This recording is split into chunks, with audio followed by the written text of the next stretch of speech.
Let's get some analysis now. I'm joined by Sanet Madonsela, and who's also been following the announcement of the successful 80 additional members. Sanet, good afternoon. Welcome to today, and thank you for your time this afternoon and your patience.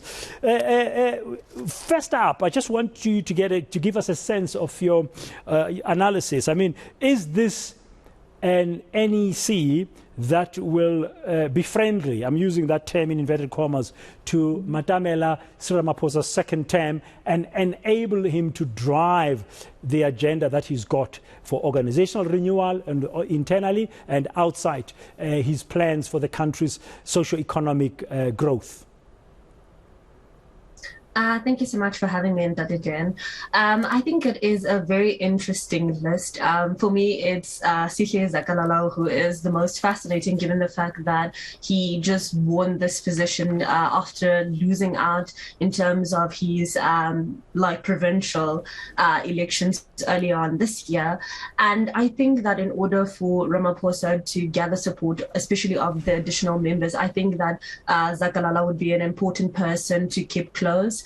I think having people like Ronald Lamula there is also quite positive because he's currently serving as the Minister of Justice, and I don't think that they have a very problematic relationship. And then in terms of Maduduzile Manana, I think that will also be interesting. I think a lot of people are going to be asking a lot of questions in terms of whether he has turn over a new leaf and whether that would be a good addition to have. But just in terms of just the number of people that turn out to be females, I think that was quite favorable in terms of Ramaphosa. I think that there is a lot of new names, but I also think that it's interesting that a lot of old names have been left out. But it was nice to see familiar faces, but I think some faces should have just been left out of this list so that you can actually move forward and start anew.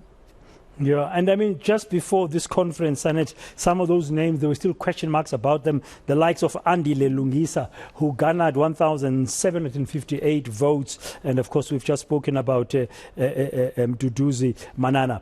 50.5% of the NEC women, putting them at the number 44 out of the 80 are women, just pipping the male ratio there, which, as you said, is welcome. However, what about diversity? I mean, Barbara Creasy, from what I was hearing, is the only white South African that I've heard is being on this NEC. If you look at the NECs of the past of the ANC, they were always inclusive and diversity. I mean, okay, Derek Hanekom is outgoing. I interviewed him just the other day at Nasrec. But, I mean, this is interesting. But the question was put to Sihle Zikalala there by my colleague Spamandla Goke in that press briefing now, Sanet, to say, I mean, there are challenges here, there are issues. And then he spoke about that they're going to have to assess and examine the lack of minority representation in the NEC.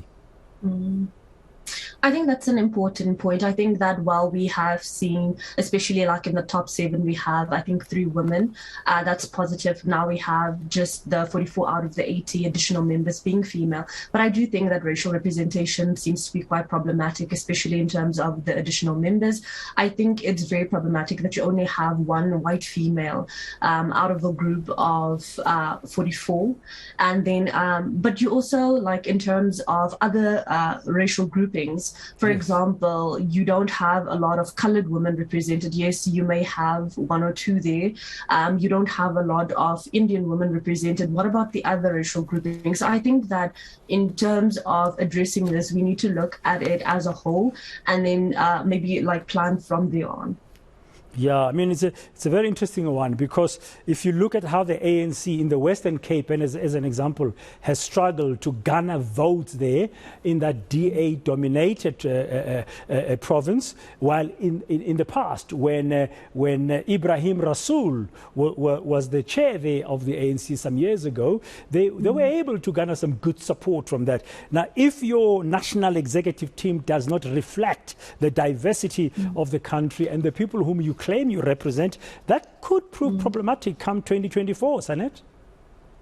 I think that's actually a big one. I think if you do want to win over provinces that have predominantly, I would say here, Afrikaans-speaking people, I think that it would be great to have some representation in terms of those demographics, because people also vote in accordance to who they identify with. So I think representation matters in that sense. So I think maybe having 2 or 3 more people would have made a huge difference in terms of gathering support. But I don't see how they are planning on actually attracting more voters, especially in a province like the Western Cape. But I think that it might just be favorable in terms of like having more women of color actually vote for them. Yeah. So let's just look now at the issue of the top leadership. Matamela Ramaphosa has been under pressure, and the pala thing is not going to go away anytime soon. No matter what the ANC says and thinks, no matter how they feel about it, it's still there. And now he also is into his last 5-year term, because, you know, historically ANC presidents have been given 2 terms, and he's also got it. The only one was, of course, Utata Madiba, Nelson Rolihlahla Mandela, who voluntarily stepped down just after 1 term in government as the president. Will this NEC, from what you've seen, the names that you can recall, Sanet, now, enable Matamela Cyril Ramaphosa to pursue with boldness his agenda going forward, without being sort of shackled by trying to please certain factions of the ANC? I think there's always a surprise. I think that even if you say that he may have an easier term this year, or like moving towards the 2024 elections, I think that we might see a few surprises. I do think that this is a better top 7 in favor of Ramaphosa. I think that he might have some good support this time around, and I think that there might be less attempts to undermine the president. I do think that as this is his 2nd term, he actually has to put in more effort in terms of just making sure that he has a lot of support going forward. There was a lot of things that I think that he should do. I think it was great that Gwede Mantashe was there, because they served together in the previous term and he was quite supportive towards Ramaphosa. I think that Paul Mashetele makes a good deputy president. Fikile Mbalula, I also think, was a good option for Secretary General, given how popular he is within the ANC. I think Nomvula Mokunyana is a bit problematic, given her own thing with regards to the state capture, her and Gwede Mantashe. And then I think the treasurer and the 2nd deputy SG were a big surprise for me. It would be interesting to see what Gwen can do in the treasurer position. And I think this position is particularly important if you look at the financial state of the political party itself. Here you need someone who knows how to operate, someone who knows how to get people to open up their purses and give to the organization. I think that she would have to look beyond crowdfunding and actually find mechanisms. There was a time when buying ANC regalia was like quite prestigious, where people wanted to be seen in the gold and green outfits and so on.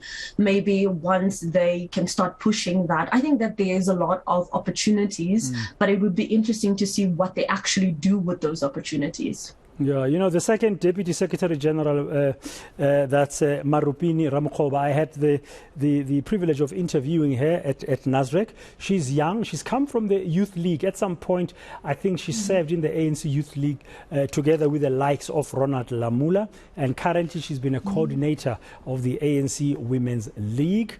And she's been an advisor. So she's been currently growing. And from my reading, I mean, she's younger. I mean, they're all younger, much younger than the older generation, the likes of Uncle Gwede Mantashe, as they call him, of the ANC. So that youthfulness might be something maybe to watch out for, Sanet, and see if they will use it to really galvanize real change. But some people might say that it might be too little, too late to save the ANC from a bruising election in 2024. Thank you very much for your time this afternoon. Sanet Madonsela, an independent politician. political analyst, as we were just quickly getting some initial reaction and insight into the announcement of the 80 additional new members of the ANC's National Executive Committee. If you've just joined us, that was done a short while ago by Kgalema Motlanthe, the head of the ANC's Elections Committee.